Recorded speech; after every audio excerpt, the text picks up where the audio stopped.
Olha só, irmãos, pastorear a igreja é uma tarefa de grande desafio. E, logicamente, os irmãos que estão nessa função, ou nessa posição, ou com essa responsabilidade, sentem, logicamente, o peso dela. Diz a Bíblia que os irmãos são aqueles que prestarão conta das almas dos seus comandados, ou dos seus liderados, ou das ovelhas que lhes estão confiadas. Então é um grande desafio, é uma responsabilidade imensa.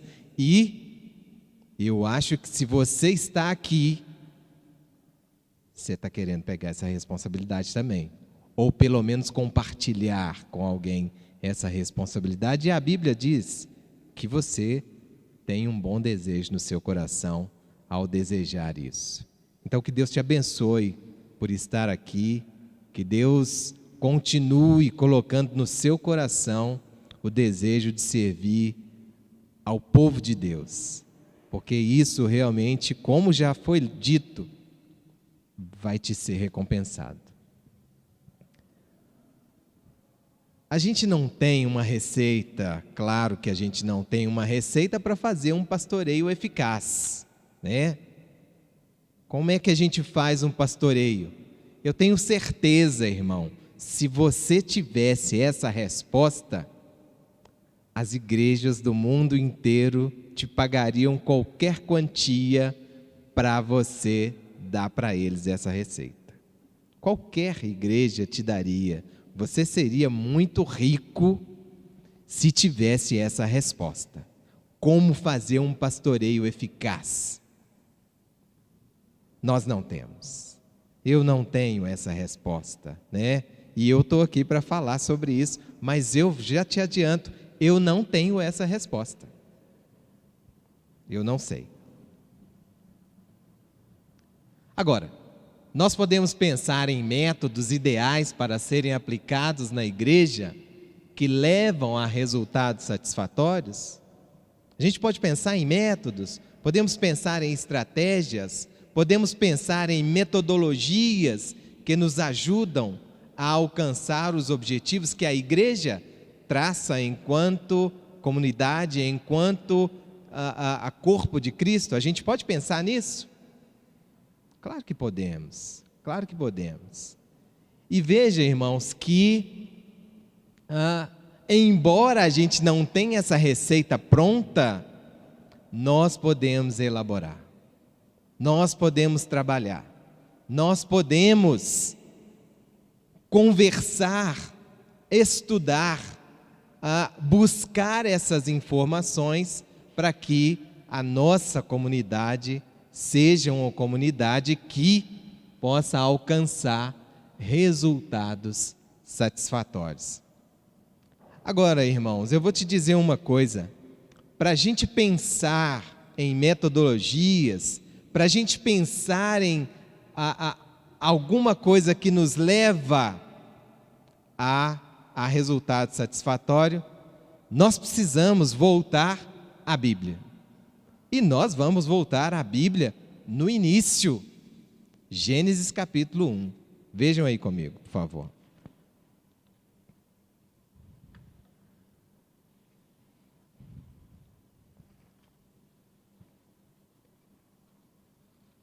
Gênesis capítulo 1. Do versículo 1 até o capítulo 2, versículo 1, nós não vamos ler. Nós vemos o relato da criação. E a gente vê, irmãos, no caráter, na essência do Deus Criador, a diversidade, a diferença. Nós vemos que Deus criou todas as coisas, com cada um com a sua particularidade. Criou homem e mulher. Eu não sei se você sabe, mas os homens têm uma costela a menos. Você sabia disso? É interessante isso. Eu fui aprender isso nas aulas de anatomia. Quando eu fiz anatomia, eu fui aprender que o homem tem uma costela a menos. Veja que, e quando eu aprendi isso, eu logo me lembrei da criação. E eu pensei o seguinte: Deus, Ele registrou isso, não foi só no Adão, não. A intervenção de Deus, irmão, não foi na costela do Adão, foi no DNA. Registrou isso para a eternidade, para o homem saber que a mulher é uma sua igual, é uma igual a ele. E Deus deixou isso registrado para nós sabermos da sua intervenção e da forma que Ele criou homem e mulher. Isso para mim é muito interessante, não é? Agora, Deus criou, irmãos, plantas, bichos, flores, frutos, água salgada, água doce, de todas as formas. Na criação, irmãos, o que a gente vê de Deus? É criatividade. Deus é um Deus criativo. Deus é um Deus de diferenças. Deus é um Deus de alegria. Ele criou as cores. Ele criou o arco-íris. Ele criou esse mundo para nós desfrutarmos. Então a gente vê na criação o caráter criativo de Deus, como Deus reservou espaço para a diversidade, para as diferenças na criação. E foi interessante, não só na criação, mas no relacionamento de Deus com o ser humano, Ele também usou criatividade. Como é que a Bíblia diz que Deus falou para a humanidade? Ele mesmo, pelos anjos, pela natureza, homens falando com homens, até bicho falou. Gente, que ironia, né? Até bicho falou com o homem o que Deus quis dizer. O que eu quero mostrar para você, irmão, é que Deus os métodos que Deus usou para falar da sua vontade são variados. Deus mostrou isso para nós. Deus sempre foi muito criativo na sua capacidade de comunicar e de cuidar do ser humano. Veja, irmão, como que Ele cuidou do povo de Israel. Ele tirou água de pedra, Ele fez o mar se abrir, Ele mandou o pão do céu para o povo comer, Ele mandou que as aves estivessem lá para prover o alimento. Ele cuidou de Jesus no deserto, não é? Deus, Ele mostrou o seu cuidado com o povo, colocando as nuvens para proteger esse pessoal do calor do deserto e também do frio da noite do deserto. Deus, Ele usou a sua capacidade criativa para comunicar-se com o homem e com a mulher, para mostrar a sua vontade de diversas maneiras.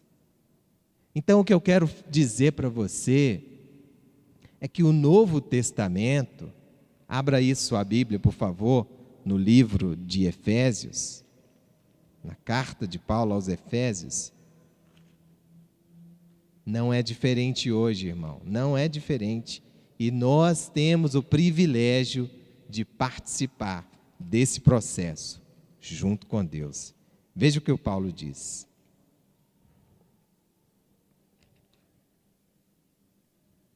Efésios capítulo 3, versículo 10. Diz assim: e foi assim, para que agora, pela igreja, a multiforme sabedoria de Deus seja conhecida dos principados e potestades nas regiões celestiais. Deus é sábio de todas as formas. E Ele expressou isso ao longo das gerações, ao longo da história humana. E hoje, irmão, essa multiforme sabedoria de Deus pode ser expressa por você, na igreja, para que as coisas de Deus possam ser conhecidas. O que eu quero dizer com tudo isso? O que eu quero dizer, irmão, que não existe um método ideal para você pastorear a igreja, ou para você fazer o trabalho da igreja. Existe o método que se aplica à comunidade que você convive. Por isso que é importante, quando o irmão falou convivência, relacionamento. Eu já ouvi, o Almeida uma vez falou assim, o Jair é um dinossauro da igreja. Eu tenho só 25 anos de convertido. Então, semana passada eu fui numa reunião de casais lá em Contagem.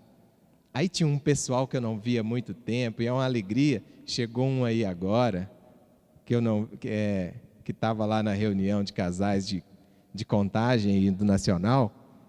E aí tinha um pessoal lá que falou, o Jair é da velha guarda, que chegou a... Nós já nos conhecemos da década de 80, né? Então, é uma alegria ver a todos, né? E poder... E nessa época, irmãos, eu lembro que, assim, havia um conceito que hoje eu entendo um conceito muito equivocado. Tinha irmão que falava assim, não, Jesus não evangelizou assim, não pode ser desse jeito, tem que ser do jeito que está na Bíblia.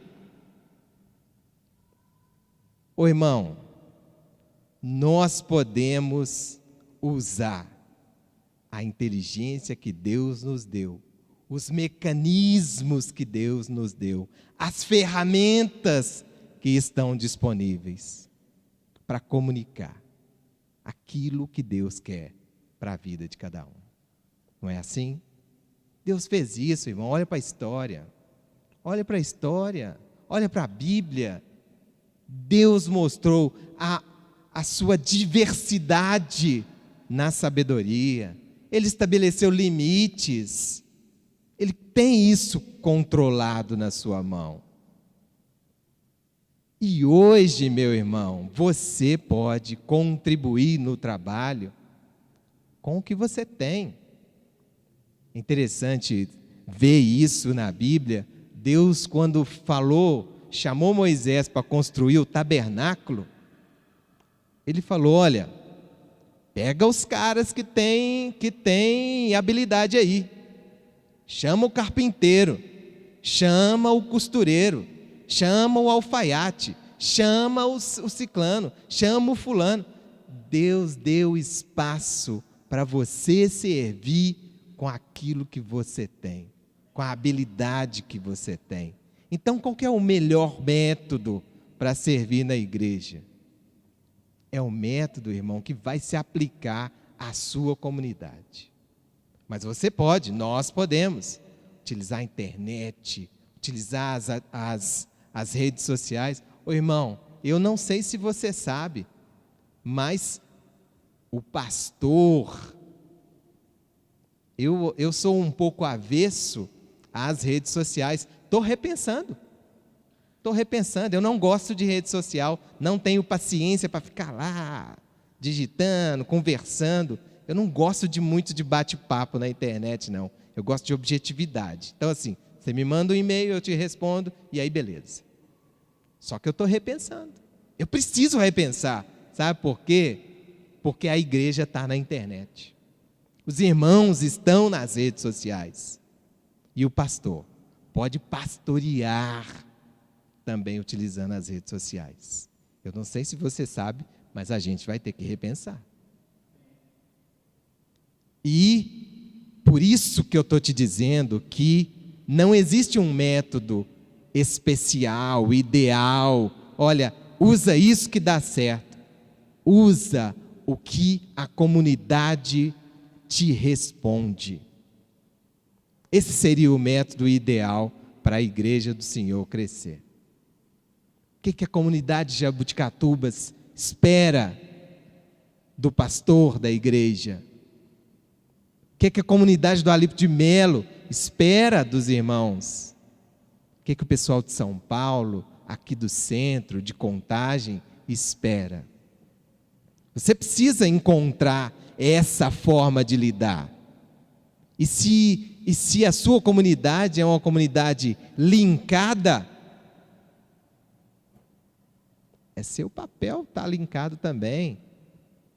Se a sua comunidade é uma comunidade que está nas casas, é ali que você deve estar, irmão. Se a sua comunidade é uma comunidade que privilegia alguma coisa, esse deve ser o conteúdo que você precisa privilegiar. A multiforme sabedoria de Deus é mostrada pela igreja. E você, irmão, pastor, que deseja, tem a chance de contribuir para que Deus seja louvado na igreja através da sua sabedoria e da sabedoria que você compartilha com a sua comunidade.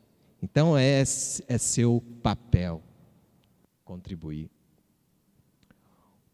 Uma característica dos relacionamentos de Deus com a humanidade, e a gente pode ver, é que mesmo na diversidade de métodos, mesmo na diversidade de formas de comunicação, Deus sempre falou a verdade. Sempre. Essa era a premissa de Deus no relacionamento com o homem. Se você fizer assim, vai acontecer assado. Se você me obedecer, vai ser desse jeito.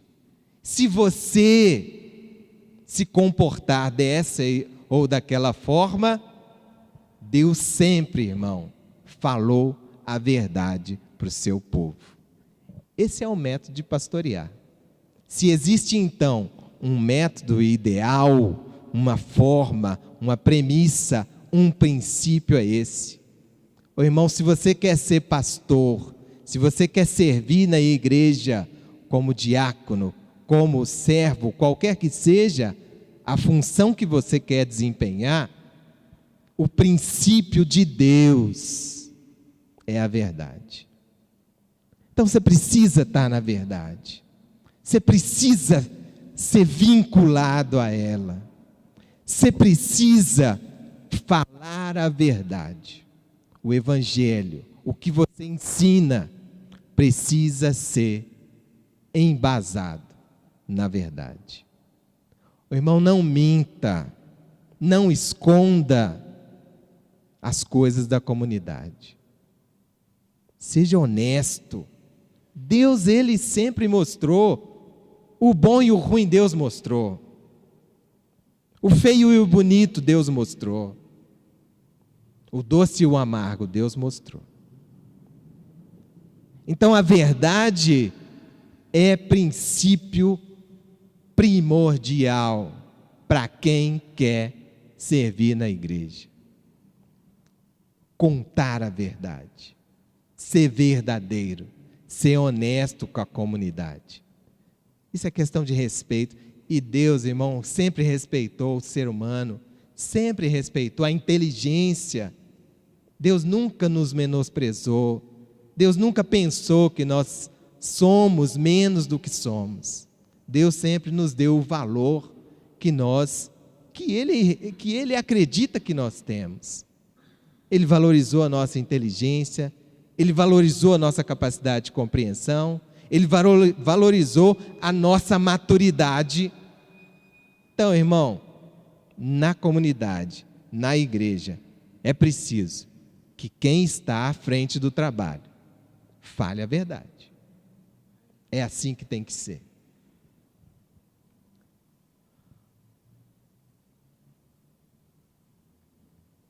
Perdão. Muito bem. Jesus falou: eu sou o bom pastor. Você sabe quem que me me ensinou me relembrou esse texto aí foi minhas filhas. Outro dia elas chegaram lá em casa, né? Ô pai, eu sou o bom pastor. Eu conheço as minhas ovelhas e elas me conhecem, as duas. João capítulo 10, versículo 14. Eu falei, que beleza. Elas me ensinaram, me lembraram, né, de onde que está escrito esse texto. E elas me falaram, não, a gente decorou lá na escola. E Jesus, irmãos, disse isso. Eu sou o bom pastor. Eu conheço as minhas ovelhas. E elas me conhecem. Então, irmão, a Ana Luísa disse que tem que fazer o que Jesus falou, né? O que Jesus fez. Jesus conheceu as suas ovelhas. E se você não se relaciona na igreja, irmão, você não vai poder ser pastor. Você não pode servir. Se você não conhece os irmãos, você não pode servir. É simples assim. Jesus sabia das necessidades dos seus.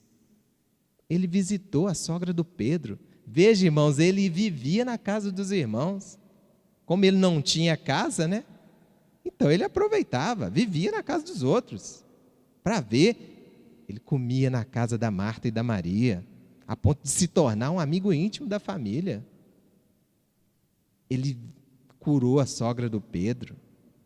Ele conversou com a mãe do João e do Tiago, a ponto dela fazer uma proposta indecorosa para ele. Sentiu-se tão íntima que chegou a ponto de falar: Senhor, põe os meus meninos para ser seus chefes maiores, né? O senhor senta no meio, um senta de cada lado e está tudo certo. Olha a intimidade que essa mulher teve com Jesus, irmãos. Ele conhecia as suas ovelhas, a ponto delas se sentirem muito próximas, muito próximas, a ponto de fazer um pedido desse, né? De falar assim, eu vou usar, né? Quem sabe, se colar. Então, irmão, se você quer ser um servo na casa de Deus, conheça os irmãos. Conheça os irmãos. O bom pastor conhece as ovelhas. E elas conhecem ele. Por isso que é importante que você use esses princípios. Qual é o melhor método para pastorear a igreja? É conhecer os irmãos, é se relacionar com eles, é deixar que os irmãos te conheçam. Nós precisamos, sabe, como pessoas na nossa sociedade atual, a gente tem sido desafiado ao quê? A ficar quieto no seu canto, né? Eu confesso para você, por causa da minha timidez, embora eu esteja aqui, eu gosto muito de ficar quieto no meu canto. Eu gosto muito de ficar quieto no meu canto. É um desafio. Eu preciso melhorar. Preciso ir na casa dos irmãos. Preciso pedir para os irmãos ir na minha casa. Podem ir, viu? Já está feito o convite. Então você precisa, como eu imagino, conhecer as ovelhas, conviver com as ovelhas, saber das necessidades delas. Eu estive conversando agora no intervalo com o Francisco. E a gente conversou sobre o lar, algumas coisas, e eu falei, Francisco, você precisa falar dessas coisas para mais pessoas. Porque a visão que nós temos do lar não é essa. Parece que o lar é o paraíso das crianças. E o lar vive muitas dificuldades, como ele me relatou, e não só dificuldades financeiras, isso às vezes é até o de menos, né, Francisco? As dificuldades são dificuldades de de tocar o serviço. Essas são maiores do que as financeiras. Nós não sabemos, eu não sabia. E precisa conversar, e precisa dialogar, precisa conhecer as ovelhas, para a gente ter a chance de enxergar o outro e os seus problemas de maneira diferente. A irmã fez um relato aqui na primeira aula, né, falando das dificuldades que ela tem em relação ao filho dela que teve um deslize e acabou, né, tendo uma dificuldade. Se a gente não conhece, se a gente não conversa, a gente não fica sabendo, irmão. E é preciso, viu, irmão? Se você quer, irmã, as irmãs gostam de fazer isso e devem continuar fazendo. Se você quer servir na casa do Senhor, tem que seguir o exemplo de Jesus. Eu conheço as minhas ovelhas e elas me conhecem. É estabelecer esse relacionamento, essa questão da confiança, para que o serviço e as cargas sejam compartilhadas. Agora há pouco o Samir também falou no comentário que a gente sabe muito bem a teoria, né? E a gente pratica às vezes pouco. Então é colocar na prática mesmo que a gente já sabe. Então eu quero dizer duas coisas para você que a gente já viu até agora. Primeiro princípio para pastorear a igreja: dizer a verdade para a sua comunidade, ser honesto com a sua comunidade. Jesus falou na cara do Judas: você vai me trair. Jesus falou também para o Pedro: você vai me trair. Mais uma outra vez Jesus falou: bem-aventurado você, Pedro, porque essa verdade que você disse agora vem de Deus.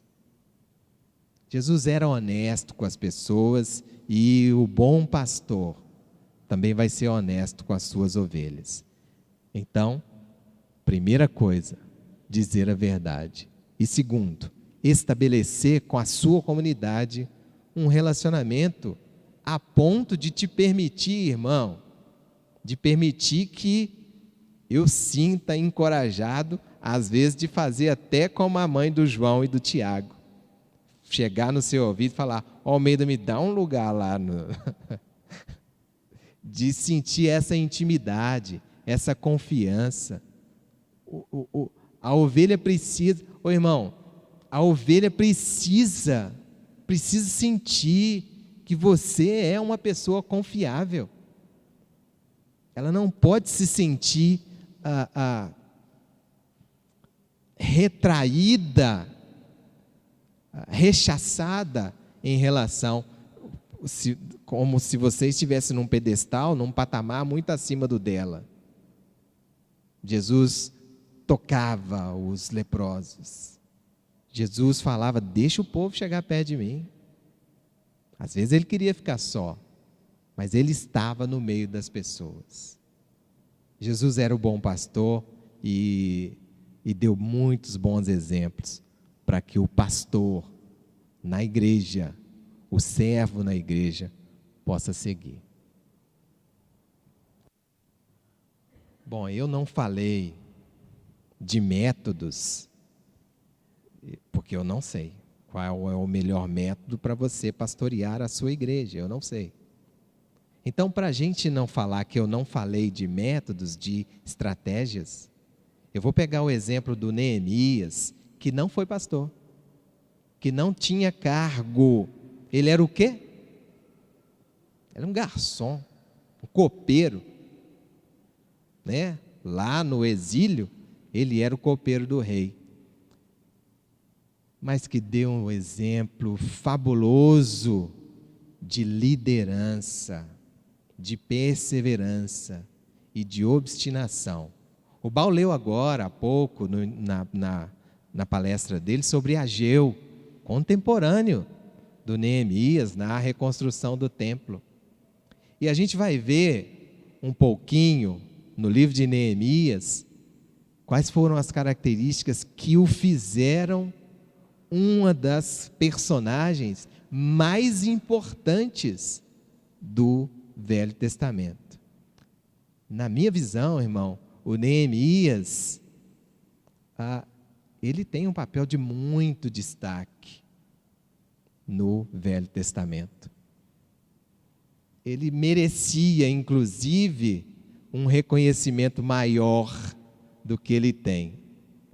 Mas, como ele mesmo orava no seu livro, a questão mais curiosa dele é que, assim, de uma hora para outra, ele: Senhor, lembra-se de mim.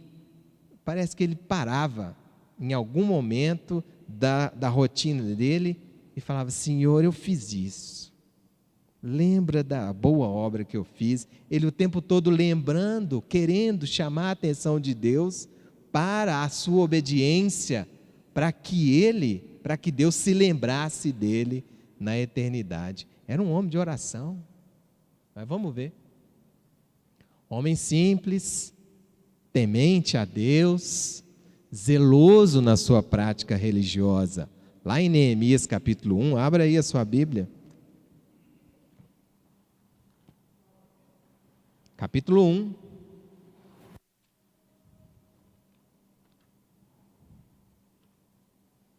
Neemias capítulo 1.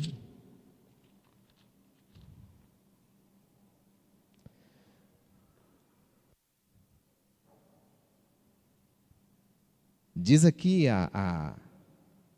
no versículo 2,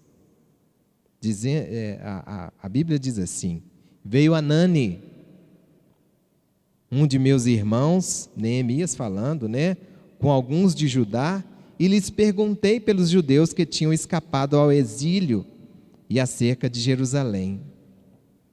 Eles me disseram: os que sobreviveram ao exílio e estão de volta na província encontram-se em grande aflição e opróbrio. Os muros de Jerusalém estão derrubados e as suas portas queimadas a fogo. Versículo 4. Quando ouvi estas palavras, assentei-me e chorei. Lamentei por alguns dias e estive jejuando e orando perante o Deus dos céus. Então eu disse: Ah, Senhor, Deus dos céus, Deus grande e temível, que guardas as alianças e a benignidade para com aqueles que te amam e obedecem aos teus mandamentos. Estejam atentos os teus ouvidos e os teus olhos abertos, para ouvires a oração do teu servo, que hoje faço perante ti, de dia e de noite, pelos filhos de Israel, teus servos. Faço confissão pelos pecados dos filhos de Israel que temos cometido contra ti. Também eu e a casa de meu pai pecamos.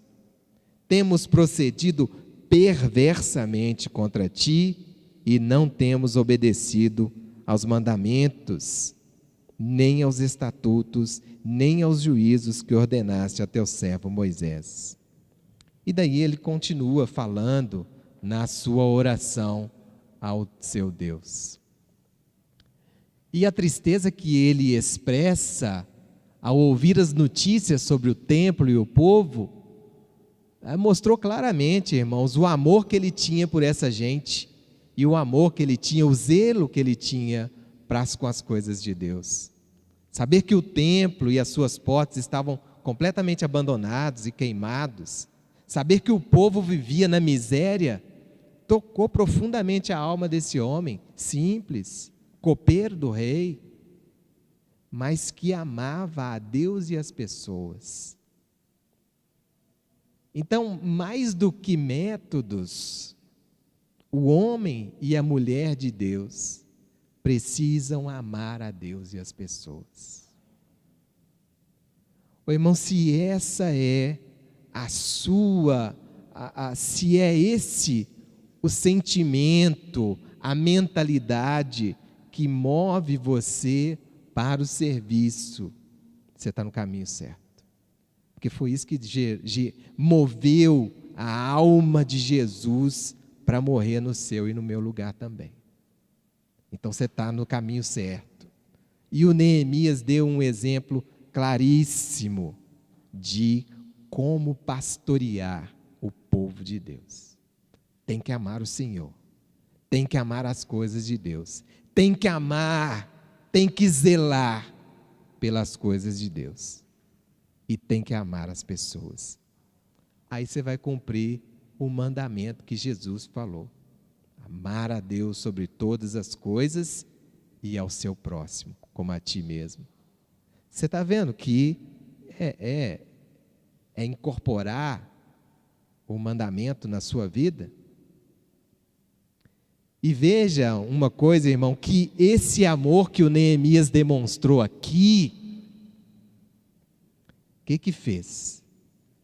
Fez com que ele chamasse a atenção de Deus para a situação e automaticamente pedisse a Deus uma solução para aquela dificuldade. E ele já tinha em mente o que fazer.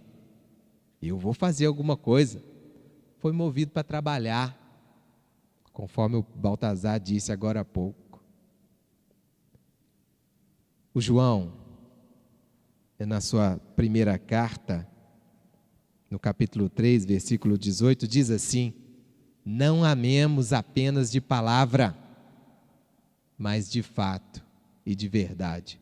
O Neemias estava cumprindo essa determinação de Deus. Ele demonstrou o seu amor a Deus e às pessoas quando ele decidiu pedir ao rei que o deixasse conduzir os trabalhos de reconstrução do templo. Ô, irmão, eu vou te contar um negócio. Essa atitude do Neemias moveu o coração de Deus.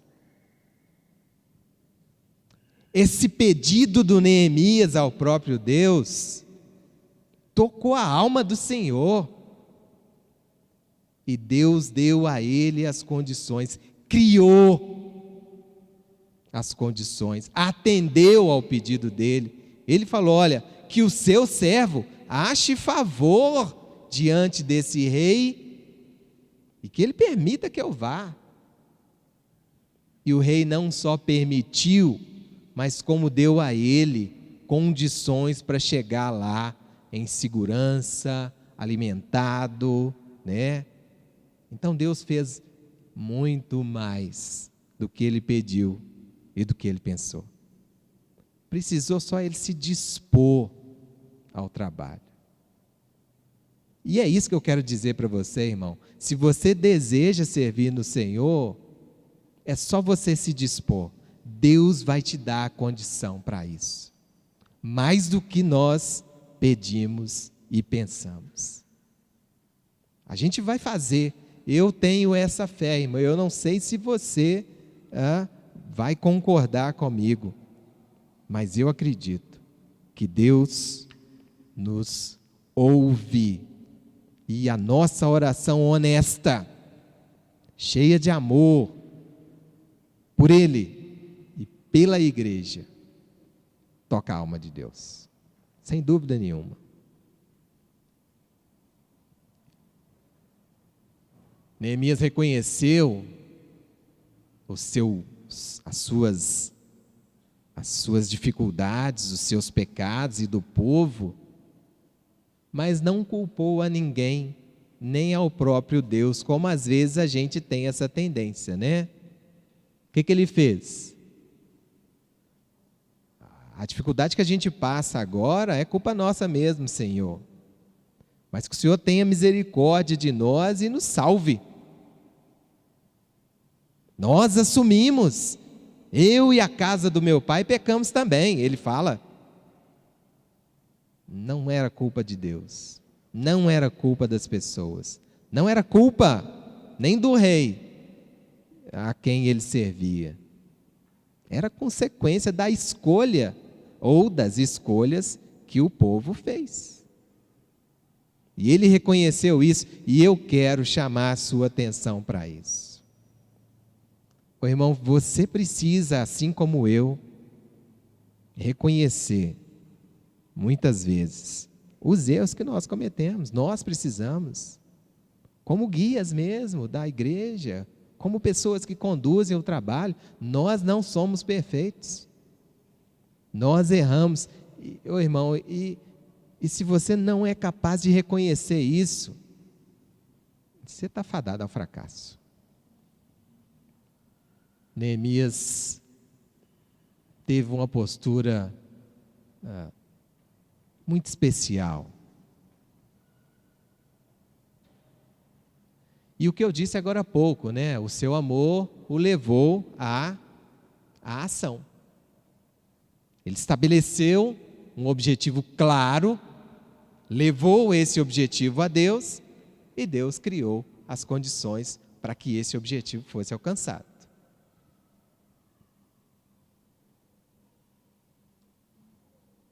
Aqui eu quero dizer, e eu não vou falar nada que não é do conhecimento de vocês.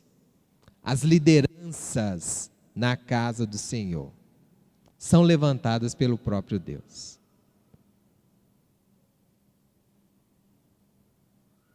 Nós não precisamos, irmãos, não precisamos nos precipitar. Às vezes a gente tem essa necessidade. A igreja de Cristo não tem pastor. As congregações precisam a se organizar, ter estrutura bíblica. É verdade, precisam mesmo. A igreja com o presbítero, a igreja com o diácono, a igreja com o pastor, ela é uma igreja mais forte. Ela é uma igreja que cresce mais. Ela é uma igreja que tem mais essência. Eu não tenho dúvida. Mas eu não tenho dúvida também que a igreja que se precipita a impor as suas mãos sobre alguém, vai acabar pagando um preço alto por isso. Meu irmão, a liderança. Deus, você está aqui. Você está aqui. Deus está te levantando. Deus está tocando o seu coração. Deixa Deus agir na sua vida. Deixa Deus te capacitar enquanto servo. E a igreja vai te reconhecer. Não podemos precipitar. Deus levantou todas as lideranças, os mais improváveis, que o povo de Israel pensou em ter. A ponto de um homem medroso ser chamado de corajoso pelo anjo do Senhor. Deus sabia disso, ele era mesmo. Só que ele não acreditava. E Deus mostrou, ó, não, você é o sujeito que vai libertar o povo. Os mais improváveis, irmãos. E talvez aqui estejam as pessoas que Deus tenha chamado para conduzir o seu povo, aonde quer que você esteja.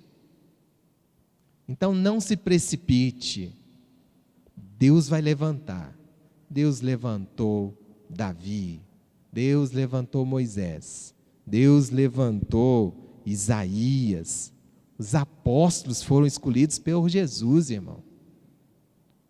Ninguém chegou lá, mestre, eu quero te seguir. Não, você me segue, você me segue, você me segue.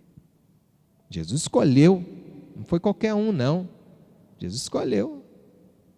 Então e foram pessoas que precisaram, assim como nós, ser aperfeiçoadas, mas foram escolhidas. Escolheu Paulo. Paulo, você foi escolhido para levar a mensagem aos gentios. Era claro a mensagem que ele tinha que fazer. Bom, vamos tentar ser mais rápido. Se alguém quiser interromper, tá? Fazer alguma contribuição, para quebrar um pouco a monotonia e a minha falação, pode fazer, tá? Pode interromper, homens e mulheres, tá bom? Bom, quais foram as estratégias do Neemias, então? Como é que a engrenagem funcionou para que o templo fosse reconstruído, para que o povo de Israel pudesse voltar a adorar no templo? Primeiro, ele fez uma avaliação minuciosa da situação. Se a gente lê em Neemias 2, 12 a 20, você pode ler depois, ele vai falar, olha, quando eu cheguei lá, eu fui na porta assim, e olhei tudo, e vi o que precisava. Aí depois o meu cavalo nem passava no lugar, de tanta bagunça que tinha. Fui a pé e observei tudo. Depois ele foi para outro lado e observou. Neemias avaliou minuciosamente o trabalho que havia para se fazer. E não só isso, ele conta nesse texto, e parece que ele é daqui das Minas Gerais, né? Ele fala assim, eu não contei para ninguém o que eu ia fazer. Nem o que Deus tinha falado para mim eu contei. Simplesmente avaliei a situação que estava ali.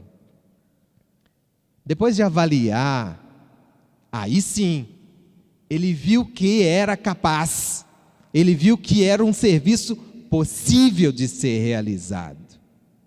E é isso que o irmão e a irmã precisam fazer na igreja. As propostas, irmãos, para a igreja precisam ser factíveis. Precisam ser ao alcance da congregação. Se você propõe algo que a congregação não vai atingir ao final de um ano, por exemplo, no final do ano nós vamos estar tudo desanimado. Não atingimos o objetivo, não trabalhamos direito, fizemos um péssimo trabalho, e para o ano que vem, não conta comigo porque eu não trabalhei direito, congregação não. Então, irmão, pastorear a igreja precisa o quê? Desafiar a congregação, mas desafiar em algo que ela possa cumprir. Bom, esse ano a congregação precisa fazer evangelismo. Então vamos fazer evangelismo. Vamos criar as estratégias. Vamos avaliar minuciosamente e vamos propor algo que seja realizável. Porque senão, ao final de um mês, de 2 meses, de 12, nós vamos ver que nós não atingimos o objetivo. Então, como motivar a igreja? É dar a ela condições para ser motivada. E foi isso que o Neemias fez depois. Ao perceber, ao avaliar que o serviço era factível, o que ele fez? Gente, Deus nos deu um trabalho e eu vi ali que nós conseguimos fazer. Vão fazer comigo? Olha, nós vamos fazer assim, nós vamos fazer assado. Ele já tinha uma proposta. Lá no meu serviço, tudo que a gente vai fazer lá, reuniões que a gente vai fazer, a gente tem que levar proposta. Não adianta apontar problema. Nós temos que chegar lá, eu tenho que chegar lá muitas vezes, né, conduzindo alguma reunião. Nós vamos mudar o valor de referência de um determinado exame, na cidade de Belo Horizonte. Então, qual que é a minha proposta? Eu preciso ter uma proposta. Porque senão os colegas vão falar assim, não, tudo bem, e daí? Então eu preciso chegar lá, depois de ter estudado, falar, olha, as referências mais atuais falam isso, falam aquilo, nananã, e eu tenho essa proposta. E aí a gente discute, às vezes a proposta é aceita, às vezes não, e democraticamente a gente resolve as coisas. Mesmo que às vezes eu fique insatisfeito, não é? Mesmo que a minha ideia não seja aceita. E é assim, irmão, na igreja é do mesmo jeito. Às vezes você tem a ótima ideia, o pastor tem a ideia perfeita, na visão dele, a congregação não aceitou, tem que rever, nós não somos donos da verdade. E o Neemias foi capaz de identificar isso e de falar assim, olha, nós conseguimos fazer. E ele fez, motivou as pessoas e contou com a ajuda de alguns. O Ageu foi um deles, que estava lá. Gente, Deus mandou fazer isso, Deus mandou fazer aquilo. Esdras também foi junto, Zorobabel também foi junto, e vários irmãos. Ele contou com a ajuda de muita gente, mas ele motivou. E mais do que isso, a outra coisa que ele usou para fazer essa engrenagem rodar foi contar para eles as experiências próprias dele com Deus. Olha, Deus fez isso na minha vida, Deus fez aquilo na minha vida, Deus mudou o coração do rei a meu favor, Deus fez e fez assim, fez assado. Conta para a congregação, irmão. Compartilhe as suas bênçãos. Fala o que Deus fez para você. E você vai ver, a igreja vai contar as bênçãos. E essa igreja vai crescer. Quando a igreja conta as suas bênçãos, isso contamina as pessoas, irmãos. E as pessoas veem que Deus cuida do seu povo. Deus cuida do seu povo. Conta as suas bênçãos. Conta. Mostra. Fala para as pessoas que, como as minhas filhas falam, o meu Deus é um Deus grandão. Elas cantam assim: o meu Deus é um Deus grandão. Então, assim, conta isso para as pessoas, conta isso para a igreja, irmão. O Neemias fez isso. Agora, é lógico que nem tudo vão ser flores, né? Na igreja sempre tem aquele que está pronto para criticar, seja ideia boa ou ruim, né? Seja o feio ou o bonito, seja o doce ou o salgado, seja o amargo ou o azedo, ele quer é falar mal, nada está bom.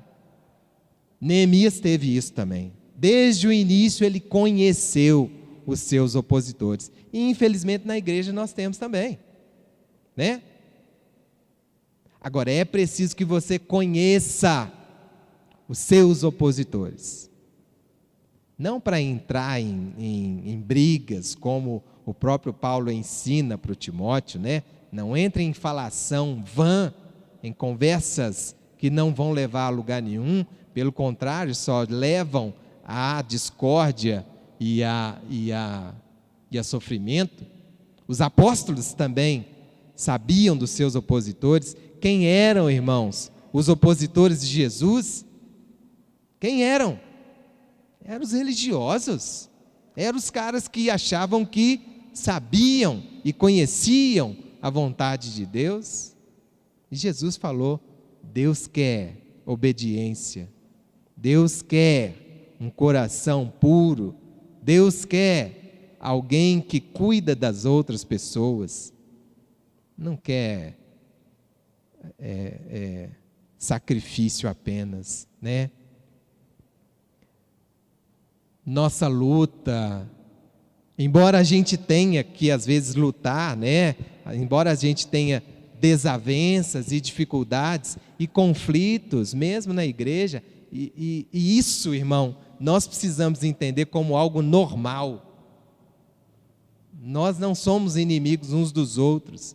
Mesmo o irmão que te critica, eu quero crer que ele não é o seu inimigo. Mesmo o que te critica, mesmo o que quer tomar a sua autoridade ou desrespeitar a sua autoridade enquanto servo do Senhor, enquanto líder na igreja.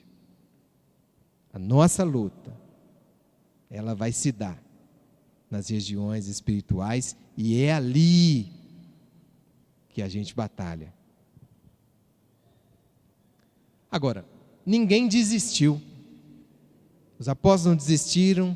Jesus disse ao final: está consumado, né? Ele não desistiu. O Neemias adorou no templo, embora o Sambalate e tantos outros quisessem impedir isso. Os apóstolos pregaram a palavra e a igreja cresceu e ainda cresce. Porque queriam apenas obedecer e agradar a Deus. É esse o objetivo que deve permear a sua mente e o seu coração enquanto servo do Senhor. Agora é importante também que aquele que serve, está terminando, tá, irmãos? Mais 5 minutos, 7 minutos a gente fecha. Neemias desenvolveu uma capacidade de discernir quem falava da parte de Deus. Só para a gente ver esse texto aí, abre aí a sua Bíblia, no livro de Neemias, capítulo 6. Neemias capítulo 6, versículos 10 a 13. A palavra diz assim: certo dia, fui à casa de Semaías, filho de Delaías, filho de Meelabel, que estava encerrado. Disse-me ele: encontremo-nos na casa de Deus dentro do templo, e fechemos as portas do templo, porque virão matar-te de noite, de noite virão matar-te. Porém eu disse: um homem como eu fugiria? E quem há como eu que entre no templo para salvar a sua vida? De maneira nenhuma entrarei. Então percebi que não era Deus quem o enviara, mas que ele tinha profetizado contra mim, porque Tobias e Sambalate o havia subornado. Ele tinha sido subornado para me intimidar, a fim de que eu assim fizesse e pecasse, para que tivesse de que me infamar e assim me vituperarem. Veja que ele conseguiu enxergar o mau conselho por parte desse cidadão aí. E na igreja às vezes pode aparecer, viu, irmão? O irmão todo bonzinho, todo legal, ou faz assim, faz assado. Não é de Deus, não. Não é de Deus. E nós, irmãos, precisamos pedir a Deus a unção do Espírito Santo, para que, como líderes desse povo, responsáveis pelas almas, que Deus nos oriente para que nós sejamos capazes de reconhecer quem vem da parte de Deus. Irmão, que Deus te dê muita luz, que Deus ilumine o seu coração, a sua alma e o seu espírito esteja ligado ao Espírito de Deus, para que você reconheça qual seja a boa, a perfeita e a completa vontade de Deus. O Neemias teve isso, e Deus o abençoou, e ele não pecou. Veja, irmão, que ele não pecou para que as pessoas o infamassem e impedisse o trabalho. Então a sua honra está em jogo, viu, irmão? A sua honra, o seu caráter está em jogo. Por isso que Deus tem que estar com você. Por isso que nós precisamos incorporar na nossa alma o Espírito de Cristo, para que nós sejamos capazes de identificar quem fala da parte de Deus. A igreja cresce, viu, irmão? A igreja cresce, a igreja evita problema, a igreja evita dificuldades se você não se precipitar. Não é qualquer pessoa que fala de Deus. E quando eu digo isso de uma maneira geral. Tem muita gente aí, e o texto de Jesus, Jesus falou, olha, nem todo que me diz Senhor, Senhor entrará no reino. O Paulo falou para os Efésios: cuidem de vocês e cuidem da igreja. E o Pedro também disse: cuidado, que no meio de vocês pode sair gente que vai prejudicar o trabalho. Não é isso? O João também fala nas suas cartas. Então, irmão, veja quem fala da parte de Deus. Essa habilidade é só o Espírito Santo que vai te dar, tá?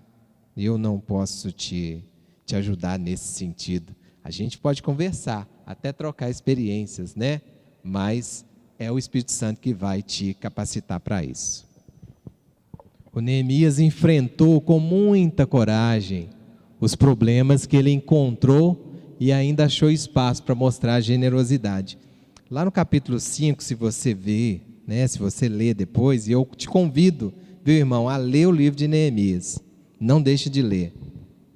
Neemias encontrou lá uma dificuldade, as pessoas se casando fora da comunidade, e mais que isso, os que tinham mais, queriam mais ainda, e deixavam os seus irmãos na miséria. O que ele fez? Isso não é bom. Só lê comigo no versículo 9, por favor. Capítulo 5, versículo 9. Não é bom o que fazeis, não deveis andar no temor do nosso Deus, por causa do opróbrio dos gentios, os nossos inimigos. Depois ele vai falar, né, que eles praticavam, e ele então resistiu a todos, corrigiu a situação, e mais que isso, ele achou espaço ainda para dividir para aquelas ovelhas que não tinham o pão, a riqueza que era produzida na comunidade, né? Então, é importante, como o Eugi falou, que o pastor seja imparcial. Ele não pode se omitir nas situações difíceis. Se você, irmão, não tem coragem de enfrentar a situação difícil, você não foi chamado para esse cargo. Não foi chamado. Tá? Se você não tem a coragem para falar assim, ó, a palavra diz isso, independente se é rico ou pobre, preto ou branco, feio ou bonito, a palavra diz isso. E nós precisamos ser imparciais no nosso julgamento. Talvez esse seja um desafio muito grande que nós enfrentamos no nosso dia a dia. A necessidade de sermos imparciais. Ou a dificuldade que a gente tem de ser imparcial. Às vezes a gente, por empatia com um ou com o outro, acaba, pendendo para o outro lado. Mas a justiça tem que ser feita, irmão. E como pastor da igreja, como servo do Senhor, você está aqui para fazer justiça e para ser imparcial e para enfrentar as dificuldades. O irmão teve dificuldade, não pode ser parcial, não pode passar a mão na cabeça. Nós precisamos ser imparciais no nosso julgamento e na nossa capacidade de assistência. Por fim, o Neemias era um homem de oração. Eu te convido a ler o livro de Neemias. Ele é uma pessoa muito peculiar no seu livro. Ele o tempo todo, ele não tem vergonha de orar. Ele fala: Deus tem misericórdia de mim. Deus lembra-se de mim, lembra-te de mim, das coisas que eu estou fazendo. Ele era um homem de oração. E talvez seja essa um bom indício de que por que ele conseguiu enxergar as más intenções nas pessoas e por aí foi. E essa capacidade, a gente já sabe disso, essa forma de lidar com a vida sob oração, E é uma coisa que eu fui e eu estou incorporando na minha vida, né? Que é durante o dia mesmo, sabe? Na hora de tomar uma decisão, eu estou desenvolvendo o hábito, né? De na hora que eu vou para uma reunião lá na Secretaria de Saúde, eu falo, Deus, eu preciso que o Senhor me abençoe aqui, que eu tenha boas ideias, que eu tenha controle do meu temperamento, né? Que eu não ofenda ninguém, que eu procure fazer a coisa da melhor forma possível e que a gente encontre aqui nessa reunião um bom termo. Às vezes a gente é tão habituado a fazer isso que, assim, na hora que a gente reúne assim para a reunião lá na Secretaria de Saúde, e eu esqueço que eu não estou na igreja, quase que eu pego na mão do pessoal lá, vou orar. É o hábito que você vai desenvolvendo, né? Então, é engraçado isso. Aí depois eu lembro que eu não estou na igreja, mas mesmo assim, merecia, né? A oração, mas enfim. Neemias temia a Deus, irmãos. E você vai ver isso no comportamento dele e nas próprias palavras. Ele vai dizer assim, no capítulo 5, eu não fiz isso, eu não pratiquei injustiça, eu não violentei as pessoas, eu não roubei as pessoas, por temor a Deus. Ele falou isso claramente no seu livro. Eu quero te agradecer por esse tempo que você dedicou a esse momento, né? a essa conversa e, sobretudo, desejar que o Espírito Santo esteja muito atuante na sua vida, muito atuante na vida da igreja e que seja o método que você utilizar para pastorear a igreja, que ele seja dirigido pelo Espírito Santo e que Deus, sobretudo, seja louvado e engrandecido pelo trabalho que você fizer. Deus te honre, Deus te dê paz, Deus te dê vida longa para a glória e honra dele. Em nome de Jesus.